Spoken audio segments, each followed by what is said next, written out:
തൃശൂർ പൂരം അലങ്കോലപ്പെടുത്തിയ സംഭവത്തിൽ ADGP MR Ajith Kumar സമർപ്പിച്ച അന്വേഷണ റിപ്പോർട്ട് തള്ളി. തൃശൂർ പൂരം കലക്കിയതിന് പിന്നിൽ ബാഹ്യ ഇടപെടലില്ലെന്ന റിപ്പോർട്ടാണ് ആഭ്യന്തര സെക്രട്ടറി തള്ളിയത്. വീണ്ടും അന്വേഷണം വേണമെന്ന് ആഭ്യന്തര സെക്രട്ടറി നിർദ്ദേശിച്ചു. പിന്നാലെ DGPക്കെതിരെയും അന്വേഷണം നടത്താൻ ശുപാർശ ചെയ്തു.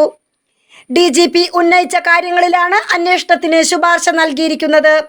ADGPക്കെതിരെ DGP തല അന്വേഷണം വേണമെന്നാണ് ശുപാർശ.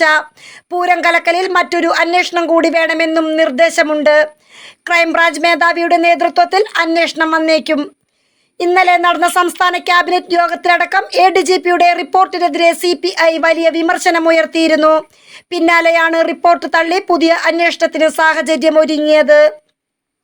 പൂരം അലങ്കോലമാക്കിയതിന്റെ ഉത്തരവാദിത്തം കമ്മീഷണർക്ക് മാത്രമാണെന്ന് ചൂണ്ടിക്കാട്ടുന്നതായിരുന്നു ADGPയുടെ അന്വേഷണ റിപ്പോർട്ട്. സംഭവത്തിൽ ഗൂഢാലോചനയോ അട്ടിമറിയോ നടന്നിട്ടില്ലെന്നും റിപ്പോർട്ടിൽ പറഞ്ഞിരുന്നു. ദേവസ്വങ്ങൾക്കെതിരെയും റിപ്പോർട്ടിൽ പരാമർശമുണ്ട്. പൂരം അലങ്കോലമാക്കിയതിൽ ബാഹ്യ ഇടപെടലുകളില്ല. ലോക്കൽ പോലീസിന്റെ ഏകോപനത്തിലുണ്ടായ വീഴ്ചയാണ് പൂരം അലങ്കോലമാക്കുന്നതിലേക്ക് നയിച്ചത്. പ്രശ്നങ്ങൾ ഉണ്ടായപ്പോൾ കാരണക്കാരെ അനുനയിപ്പിക്കാൻ പോലീസിന് കഴിഞ്ഞില്ല. പകരം പ്രശ്നം കൂടുതൽ ഗൗരവത്തിലേക്ക് എത്തിക്കുന്നതായിരുന്നു നടപടി. പൂരവുമായി ബന്ധപ്പെട്ട് കോടതി നിർദ്ദേശങ്ങൾ നിലനിൽക്കുന്നുണ്ടായിരുന്നു. നിർദ്ദേശങ്ങൾ കർശനമായി നടപ്പാക്കാൻ ശ്രമിച്ചതും പൂരം അലങ്കോലമാകുന്നതിലേക്ക് കാര്യങ്ങൾ നയിച്ചു. ഉത്സവം നടത്തിപ്പുമായി ബന്ധപ്പെട്ട ചില വിട്ടുവീഴ്ചയ്ക്ക് തയ്യാറാകാത്തത് വലിയ പ്രശ്നമായെന്നും കണ്ടെത്തൽ.